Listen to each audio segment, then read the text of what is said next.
Bismillahirrahmanirrahim. Assalamualaikum warahmatullahi wabarakatuh. Alhamdulillah wassalatu wassalamu ala Rasulillah wa ala alihi wa sahbihi wa mawalah wa la hawla wa la quwata illa billahi wa ba'd. قال الله عز وجل يا أيها الذين آمنوا اتقوا الله حق تقاته ولا تموتن إلا وأنتم مسلمون. وقال صلى الله عليه وسلم ما اجتمع قوم في بيت من بيوت الله يتلون كتاب الله ويتدارسونه بينهم إلا نزلت عليهم السكينة وغشيتهم الرحمة وحفتهم الملائكة وذكر الله في من عنده. Amma ba'du, ma'asyiral muslimin yang dimuliakan Allah Subhanahu wa taala. Alhamdulillah, di pagi hari ini dengan izin Allah Subhanahu wa taala kembali kita bisa duduk bermajlis ilmu dari Masjid Tahfidz Al-Quran Jabal Uhud Al-Islami Tiban Batam. Dan pembahasan di pagi hari ini kita akan menceritakan tentang kesabaran dua wanita penghuni surga. Siapa dia? Yang pertama Khadijah bintu Khuwailid, dan yang kedua Ummu Sulaim atau dikenal dengan Rumaisah bintu Milhan. Siapakah dua sosok wanita penghuni surga ini? Ma'asyiral muslimin yang dimuliakan Allah Subhanahu wa taala, yang pertama kita akan sedikit kisahkan tentang Khadijah. Ma'asyiral muslimin yang dimuliakan Allah Azza wa Jalla, banyak keutamaan Khadijah di dalam Islam. Pertama, ditinjau dari al-hasabu wan nasabu wal malu wasyaraf. Dari segi hasab, kakek buyut ke atas, kemudian nasab, anak cucu ke bawah, harta dan kemuliaan, itu semua ada pada Khadijah. Dan itulah keistimewaan Khadijah. Nah, hasab ke atas orang-orang mulia, dan nasab ke bawah juga orang-orang mulia. Belum lagi orang yang paling kaya dan mampu bersaing dengan laki-laki dan para pengusaha di zamannya, dan dia pun dimuliakan sekali. Kemudian yang kedua, rajahatul aqli wa dhuhurul hikmah. Khadijah ini diberikan kecerdasan akal dan tutur katanya penuh dengan hikmah, dan itu menunjukkan kehebatan Khadijah. Kemudian yang ketiga, at-tadhiyatu bimaliha fi sabili nusratil haq. Dia bisa mengorbankan seluruh hartanya untuk menolong kebenaran, menolong dakwah Nabi sallallahu alaihi wasallam. Kemudian yang keempat, al-hubbul azim li Rasulillah sallallahu alaihi wasallam wa itharu mardati. Kecintaan yang sangat agung dan luar biasa terhadap Rasul sallallahu alaihi wasallam, dan itu dituangkan dengan keridhaan Nabi sallallahu alaihi wasallam kepadanya. Kemudian yang kelima, al-iffatu wat-taharatu faqad kanat tulaqab fil jahiliyati bit-tahirah.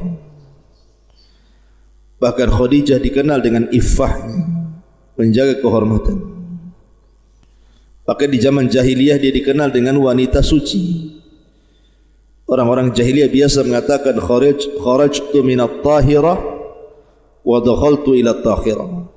Aku keluar dari rumah wanita suci dan aku masuk dari rumah wanita suci. Maksudnya Khadijah bintu Khuwailid. Dan itu kelebihan Khadijah dibandingkan wanita-wanita lain di zamannya. Apalagi Khadijah ini wanita yang pertama kali membenarkan nubuah Rasul secara mutlak. Dan ini bisa menjangkau seluruh kalangan para sahabat dari kalangan laki-laki.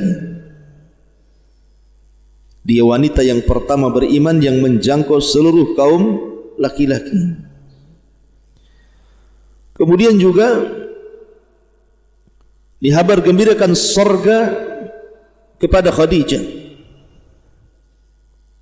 Abu Hurairah radhiyallahu anhu pernah bercerita, suatu ketika Nabi SAW didatangi Jibril, kemudian mengatakan, ya Rasulullah, hadihi Khadijah, qad atat maha ina'un fihi idamun, au ta'amun, au syarabun, fa idha hiya atatka, faqra alaiha salam min rabbiha wa minni.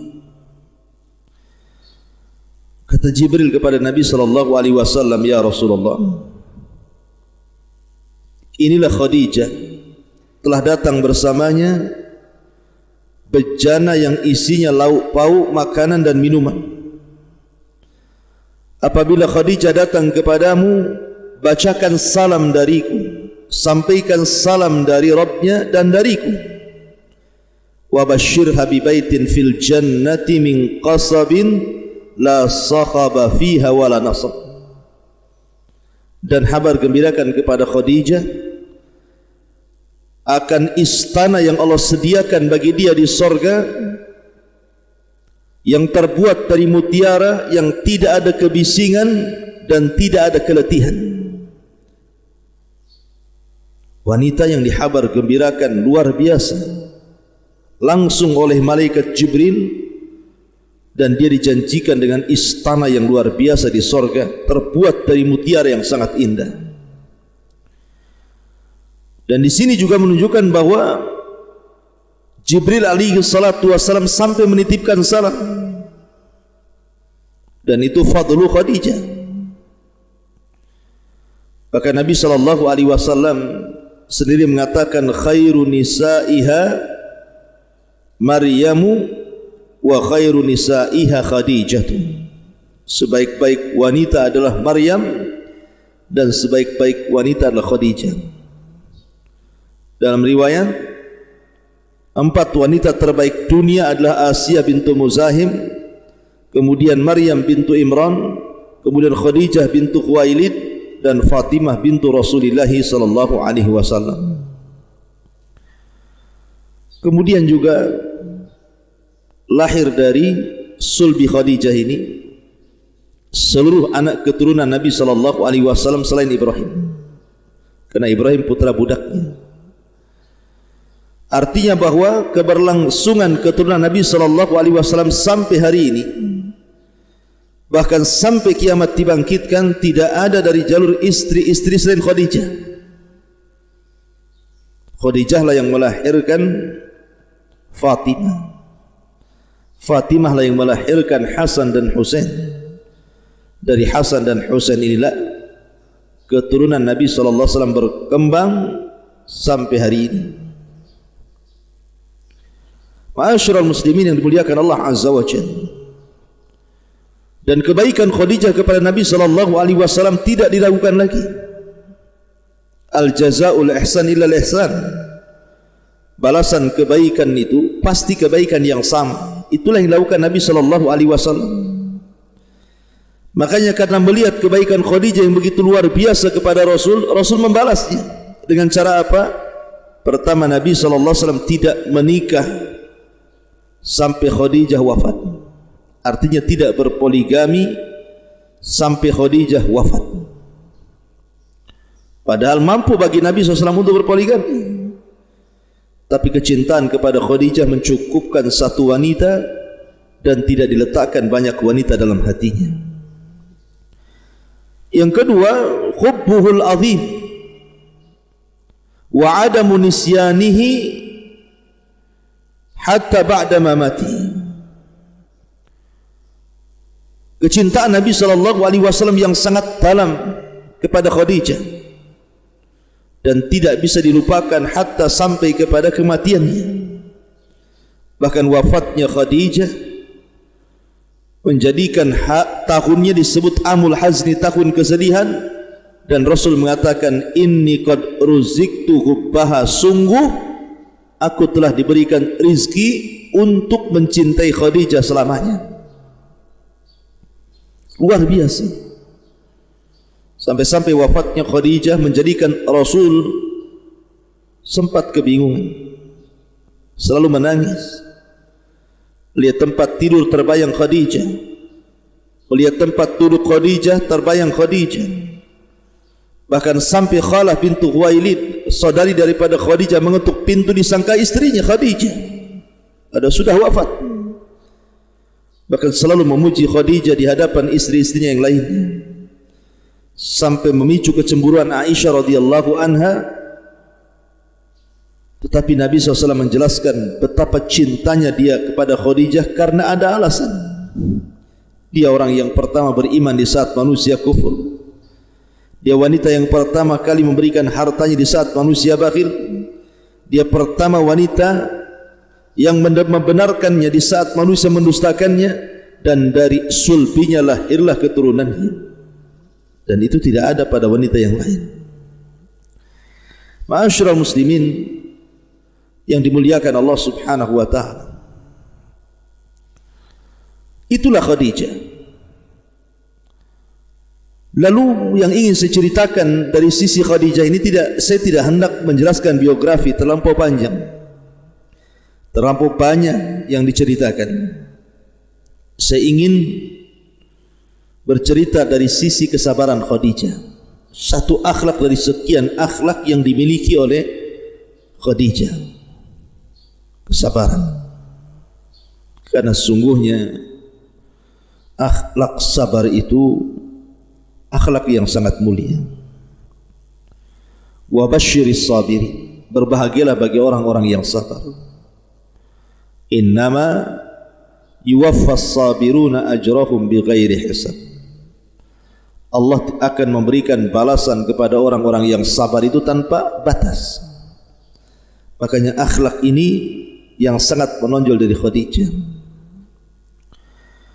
Ketika Nabi SAW pulang dari Gua Hira dan ketakutan karena melihat malaikat Jibril dalam bentuk aslinya, Nabi SAW menggigil dan mengatakan, dathiruni, selimuti aku, selimuti aku. Maka Khadijah pun berusaha menyelimuti Rasul dengan sabarnya. Khadijah menghibur Rasul dan mengatakan, wallahi la yuhzikallahu abada, demi Allah wahai suamiku, peristiwa ini tidak menjadikan Allah akan menghinakan dirimu. Fa wallahi innaka latasilur rahim wa tasduqul hadith wa tahmilul kalla wa taqsibul ma'lum wa taqrid dhaifa wa tu'inu ala nawabi'il haq. Bagaimana mungkin Allah Subhanahu wa ta'ala akan merendahkan dirimu wahai suamiku, sementara engkau orang yang suka bersilaturahim, memikul beban-beban orang lemah, membantu orang-orang yang tidak punya, menjamu tamu, memuliakan tamu, menolong siapapun yang ada kesulitan, tentu di jalan kebenaran. Wallahi la yuhzikallahu abada. Demi Allah, peristiwa ini tidak mungkin menghinakan dirimu wahai suamiku.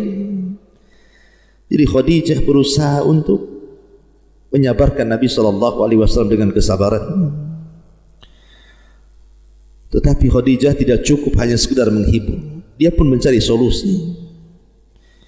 Diajaknya Nabi SAW kepada saudaranya Waraqah ibn Naufal. Kemudian ditanyakan soal peristiwa yang dialami suaminya Nabi SAW. Rupanya Waraqah ibn Naufal tiba-tiba mengatakan bahwa makhluk yang bersayap yang menjumpai suamimu adalah namus. Dan namus itu pernah turun kepada Musa dan Isa. Artinya suamimu akan menjadi nabi. Kalau seandainya dia mulai berdakwah kemudian kaumnya mengusirnya dan aku masih hidup, tentu aku yang akan menghadapinya. Ma'asyiral muslimin yang dimuliakan Allah Subhanahu wa taala. Inilah bentuk kesabaran Khadijah merawat suaminya. Bahkan suatu ketika orang-orang Quraisy mulai geram dengan Bani Hashim karena tidak mau menyerahkan Rasul sallallahu alaihi wasallam kepada mereka. Akhirnya kemudian orang-orang musyrik Arab pun, orang-orang musyrik Quraisy pun membuat pemboikotan selama 3 tahun. Jadi kabilah Bani Hashim diboikot oleh kabilah-kabilah yang memusuhi dakwah Nabi sallallahu alaihi wasallam. Saking lamanya pemboikotan itu sampai 3 tahun. Akhirnya kemudian kaum muslimin mereka kelaparan, bahkan sebagian mereka memakan dedaunan karena tidak ada pasokan makanan yang masuk keluar ke Bani Hashim karena diboikot oleh orang-orang Quraisy kala itu, sehingga tidak ada pasokan makanan yang masuk. Disinilah tampil Khadijah bintu Khuwailid. Akhirnya ketika dia mendengar bahwa suaminya dan juga orang-orang Bani Hashim yang diboikot oleh orang-orang Quraisy yang lainnya mereka mengalami kelaparan, maka Khadijah menghabiskan seluruh hartanya, kemudian berhubungan dengan putra pamannya dan juga putra bibinya untuk membawa makanan sebanyak-banyaknya ke Bani Hashim, sehingga mereka pun bisa memakan dan bertahan hidup untuk memperjuangkan agama Nabi sallallahu alaihi wasallam. Dan itu luar biasa kesabaran Khadijah yang diuji oleh Allah Subhanahu wa taala, sabar untuk menafkahkan hartanya. Karena bagaimanapun sabar dalam melaksanakan ketaatan itu bagian daripada sabar tertinggi. Dan Khadijah sudah memberikan contoh bagaimana sabar melaksanakan ketaatan kepada Allah Azza wa Jalla. Kemudian juga Khadijah dikaruniai banyak anak. Di sana ada Qasim, ada Abdullah, ada Zainab, ada Ruqayyah, ada Ummu Kulthum, ada Fatimah radhiyallahu anhum. Tapi dengan kepiawaian seorang ibu, Khadijah ini bisa membesarkan mereka. Walaupun anak-anak laki-lakinya semua meninggal di waktu kecil, Qasim dan Khadijah, tapi seluruh anak wanitanya berhasil dibesarkan. Mulai dari Zainab, Ruqayyah, Ummu Kulthum, Fatimah, mereka tumbuh dewasa. Bahkan menyaksikan pernikahan Zainab dengan putra Abu Lahab, begitu juga Ruqayyah menyaksikan Khadijah bagaimana menikahnya Ruqayyah dengan salah satu putra Abi Lahab, Utbah dan Utaibah. Tapi kemudian ketika Nabi SAW diangkat menjadi Nabi dan Rasul, terjadi permusuhan antara Rasul dan Abu Lahab. Maka dalam bentuk permusuhan Abu Lahab kepada Rasul, memerintahkan agar anak-anaknya Utbah dan Utaibah menceraikan 2 putri Nabi SAW. Subhanallah, Allah takdirkan keduanya belum digauli walaupun sudah dinikahi. Akhirnya Utbah dan Utaibah pun mengikuti kemauan bapaknya, diceraikan 2 putri Nabi SAW untuk menyakiti Nabi SAW. Akhirnya kembali ke rumah ibundanya Khadijah. Dengan sabarnya Khadijah tetap merawat mereka. Walaupun ketika itu di ujung hayatnya Khadijah sudah tidak kaya lagi, karena kekayaannya sudah habis oleh Nabi SAW digunakan di jalan Allah Subhanahu wa Ta'ala, di jalan dakwah, dan dia harus sabar menanggung kefakiran dan masalah-masalah yang dihadapi karena melewati dakwah Nabi SAW yang penuh dengan tantangan dan rintangan, tapi dia bisa menghadapinya. Dan dia orang yang paling berjasa di dalam menyabarkan, memberikan semangat kepada hati Nabi SAW. Kalau bukan karena Allah Subhanahu wa Ta'ala. Kemudian Khadijah bintu Khuwailid, tentu Nabi SAW akan lebih banyak lagi tantangan. Tapi Khadijah minimalnya meringankan beban dakwah Rasul dengan memberikan seluruh hartanya untuk digunakan di jalan dakwah. Itulah wanita yang tidak pernah menyakiti Rasul, tidak pernah mengucapkan satu kata pun kepada Nabi SAW yang menyakitkan hati Rasul. Sampai-sampai Nabi SAW mengatakan, wa basyirha bi baitin fil jannati min qasabin la sakhaba fiha wala nasab. Khadijah sudah layak mendapatkan surga dari mutiara, di mana surga itu tidak ada kebisingan karena memang dia tidak pernah membuat bising Rasul, dan juga keletihan karena hidupnya bersemangat untuk berdakwah bersama Nabi SAW, suami tercintanya. Itulah Khadijah dan kesabarannya. Kemudian wanita yang kedua, Ummu Sulaim. Ummu Sulaim bintu Milhan ibn Khalid ibn Zaid ibn Haram, dan dia dari Bani Khajraj atau kabilah Khajraj, satu di antara dua kabilah besar di kota Madinah. Ketika Nabi SAW mengirim Mus'ab ibn Umair dan Abdullah ibn Ummi Maktum untuk berdakwah di kota Yathrib, karena kala itu Rasul belum banyak pilihan untuk menghijrahkan para sahabatnya kecuali ke Habasyah. Kan di sana ada Malikun Adil la yadlim ahada, raja yang adil yang tidak mendolimi siapapun. Sampai pada waktunya Nabi SAW diisyaratkan untuk mengutus utusan berdakwah di kota Yathrib yang belakangan disebut dengan Madinah. Diutuslah Mus'ab bin Umair dan Abdullah ibn Ummi Maktum untuk datang ke kota Yathrib. Subhanallah, Allah takdirkan banyak orang-orang Yathrib yang masuk Islam karena kelembutan dakwah Mus'ab bin Umair ini. Salah satunya adalah Ummu Sulaim bintu Milhan. Dialah salah satu wanita yang beriman di permulaan dakwah para sahabat Nabi SAW yang ketika itu diutus Rasul ke kota Madinah.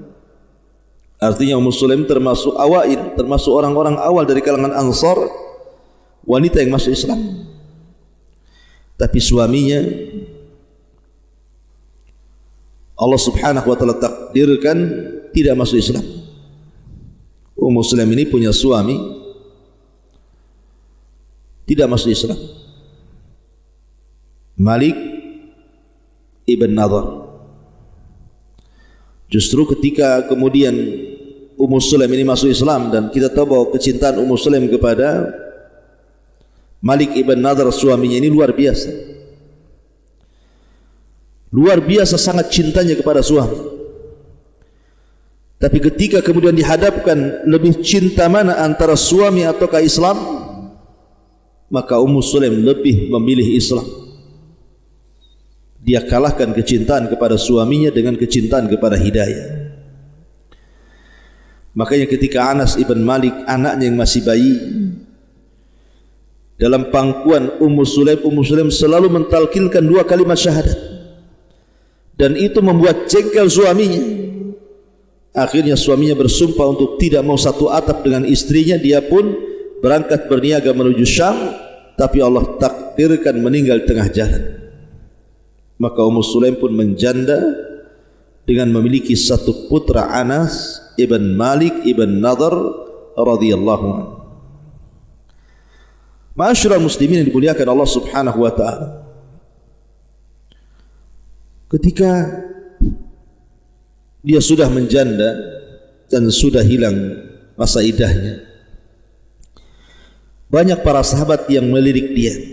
Bahkan bukan hanya sahabat, orang-orang di luar dari Islam pun seperti Abu Talha ketika itu belum masuk Islam, sangat ingin dengan Ummu Sulaim ini, menikah dengan Ummu Sulaim, tapi ditolaknya oleh Ummu Sulaim karena dia masih musyrik. Sampai pada waktunya ketika datang Abu Talha radhiyallahu an yang masih musyrik kepada Ummu Sulaim memberikan nasihat dan mengatakan, siapa wanita yang akan menolakmu wahai Abu Talha? Oh, ini seorang pejabat, orang kaya, orang tampan, pemberani, apalagi. Tetapi bagi diriku bukan itu kemuliaan, karena engkau belum mulia di mata diriku sampai engkau mengucapkan 2 kalimat syahadat dan meninggalkan seluruh berhala yang kau sembah. Rupanya ucapan Ummu Sulaim ini terngiang dalam otaknya Abu Talha ini, sampai akhirnya dia pun istikharah dan Allah berikan hidayah. Akhirnya dia masuk Islam karena dorongan ingin menikahi Ummu Sulaim, dan syarat maharnya adalah keislaman. Masuk Islamnya Abu Talha radhiyallahu an dan berhasil menikahi Ummu Sulaim. Setelah kemudian Ummu Sulaim menikah dengan Abu Talha, banyak kisah-kisah yang luar biasa yang dikisahkan para ulama sejarah tentang hubung kait antara suami istri. Salah satu kisah yang menakjubkan adalah, kita tahu bahwa Abu Talha ini sebelumnya sudah menikah dengan wanita lain dan punya anak kecil namanya Abu Umair. Anak ini sangat dicintai oleh Abu Talha sehingga ketika menikah dengan Ummu Sulaim, maka Ummu Sulaim sangat merawat Abu Umair ini untuk mendapatkan kecintaan suaminya Abu Talha radhiyallahu anhu. Tapi Allah takdirkan Abu Umair ini sakit-sakitan. Sudah berusaha diobati ke sana kemari juga tidak kunjung sembuh. Sampai ketika Abu Talha safar, akhirnya Allah takdirkan Abu Umair, anaknya Abu Talha ini yang sangat dicintainya, meninggal dunia tanpa sepengetahuan Abu Talha karena ketika itu sedang safar. Akhirnya ketika di hari meninggalnya putranya Abu Talha, Abu Umair ini, satu keluarga Abu Talha menangis, kerabat-kerabatnya, bibi-bibinya dan begitu seterusnya. Maka ketika itu Ummu Sulaim mengancam mereka agar siapapun yang menangisi kematian Abu Umair putranya Abu Talha ini untuk keluar dari rumah. Jangan tunjukkan perasaan sedih kalian kepada suamiku. Akhirnya betul-betul malam itu suaminya datang dari safar. Sementara Ummu Sulaim sudah memandikan jenazah anaknya, sudah bersih, kemudian menidurkan di ranjangnya, kemudian diselimuti seolah-olah dia tidak meninggal. Namanya seorang suami, bapak daripada anaknya datang dari safar, tentu terkadang ingin melihat anaknya. Karena itu salah satu kebahagiaan seorang bapak apabila punya anak kecil, terkadang pertama datang saja yang dipeluk anaknya dan hilang semua capeknya. Begitulah Abu Talha. Tapi ketika hendak masuk ke kamarnya, Ummu Sulaim menghalang-halangi dan mengatakan, biarkan dia tidur pulas, jangan diganggu. Akhirnya Ummu Sulaim berusaha supaya Abu Talha jangan mengetahui putranya meninggal dunia. Maka malam itu Abu Talha dimasakkan dengan masakan yang paling enak dan kesukaannya. Kemudian setelah itu Ummu Sulaim berdandan dengan dandan yang paling cantik yang pernah dandan sebelumnya. Kemudian yang ketiga, dia layani suaminya dengan pelayanan yang sangat memuaskan sehingga Abu Talha dilupakan dengan putranya. Baru keduanya tertidur kemudian bangun di sepertiga malam akhir. Barulah kemudian Ummu Sulaim bercerita kepada suaminya dan mengatakan, wahai suamiku, bagaimana pendapatmu? Kalau ada tetangga menitipkan sesuatu barang kemudian barang itu hendak diambil lagi, apakah kita yang dititipi barang boleh menahan barang itu atau memberikannya? Kata Abu Talha, berikan, itu kan bukan barang kita, barang tetangga. Maka Muslim mengatakan, bagaimana kalau seandainya anak kita yang merupakan titipan Allah, tiba-tiba Allah mengambil titipannya. Subhanallah. Sebenarnya Abu Talha sempat marah, bagaimana tidak memberitahu kematian putranya yang tercinta ini. Tapi karena melihat kesabaran istrinya, dia pun sedikit kurang emosinya, sehingga di pagi hari dia mendatangi Nabi SAW menceritakan tentang kisah kematian putranya dan kisah kesabaran Ummu Sulaim menghadapi suaminya.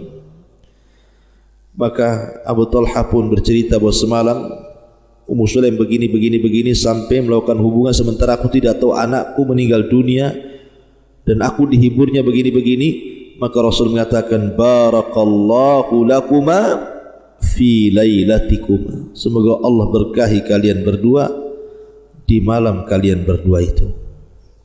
Subhanallah. Akibat berkat doa Nabi SAW terlahir dari Ummu Sulaim. Setelah itu bersama Abu Talha keturunan yang hebat, yang diberkahi Allah Azza wa Jal, pejuang agama, pejuang Quran, dan begitu seterusnya. Ma'asyiral muslimin yang dimuliakan Allah Subhanahu wa taala.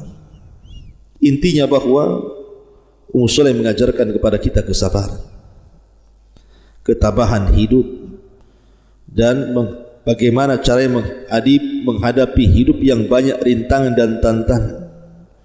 Tidak ada yang bisa dilakukan kecuali dengan ketaatan dan kesabaran. Itulah yang mengangkat derajat manusia. Innama yuwaffas sabiruna ajrahum bighairi hisab. Allah Subhanahu wa taala hanya akan membalas tanpa batas merekalah orang-orang yang sabar.